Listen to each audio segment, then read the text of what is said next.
What is up and welcome back to another video. My name is Dallin Anderson. Today we're reading out of the Book of Mormon in Alma chapter 49. Now Moroni is preparing his city from the Lamanites because they're coming to attack. So he's been preparing the city and the Lamanites don't expect this. So here in verse 13 we read, "For they knew not that Moroni had fortified or had built forts of security for every city in all the land round about.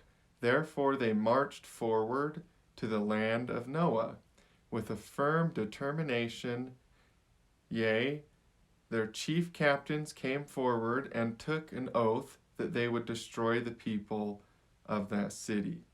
Then in 14 we read, "But behold, to their astonishment, the Lamanites, the city of Noah, which had hitherto been a weak place, had now by the means of Moroni become strong, yea, even to exceed the strength of the city of Ammonihah."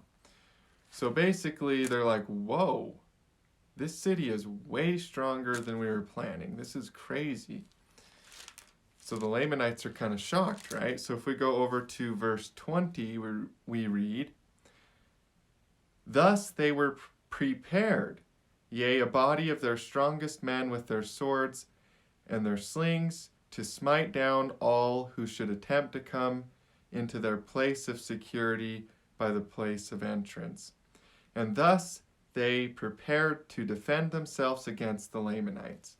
So basically, Moroni prepared, and because Moroni was preparing, the Lamanites didn't have any power over them. And this is exactly what we should do in our spiritual lives, right? We need to be prepared like Moroni so that when the attack comes, we're ready and the enemy is astonished.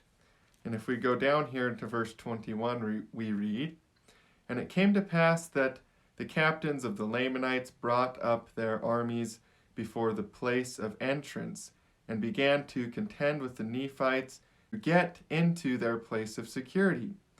But behold, they were driven back from time to time, insomuch that they were slain with an immense slaughter." So now all the Lamanites are being slain. They're all being killed because they're trying to get to the Nephites, but they're so prepared they can't even get to them.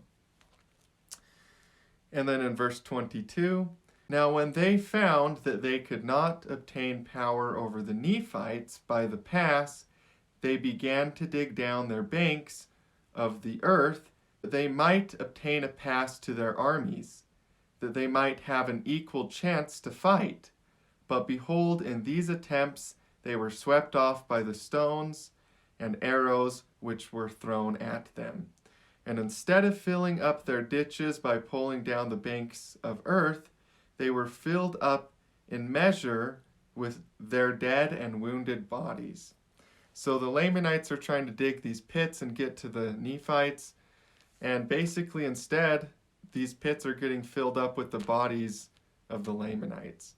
So this is exactly what you want in your life, right? You want to be so prepared for the enemy, right? You want to be so close, so ready, so prepared, so close to God, so ready for the enemy's attacks, that when he comes, nothing bad happens, right? And later we read here that there was only a small, see down in verse 23 we read, "Thus the Nephites had all power over their enemies. And thus the Lamanites did attempt to destroy the Nephites until their chief captains were all slain. Yea, and more than 1,000 of the Lamanites were slain. Well, on the other hand, there was not a single soul of the Nephites which was slain. There were about 50 who were wounded, who had been exposed to the arrows of the Lamanites through the pass, but they were shielded by their shields and their breastplates and their head plates, insomuch that their wounds were upon their legs, many of which were very severe." So only about 50 of them got hurt. It was pretty bad on their arms and legs, but none of the Nephites died at all. So that's exactly what we want to do in our personal spiritual life. We want to be prepared. We want to be close to God. And then that way, when the enemy attacks, we win the attack, right? We're able to defend against his attacks. So Moroni here is a great example in the Book of Mormon of being prepared. You know, he was close to God. He was praying. He knew that the city could be attacked. So he prepared, and his people were safe because of it. So that's what we should do in our spiritual lives as well. So yeah, thank you guys so much for tuning into today's little video. I love and appreciate you. I look forward to seeing you in future videos. And as always, peace be unto you.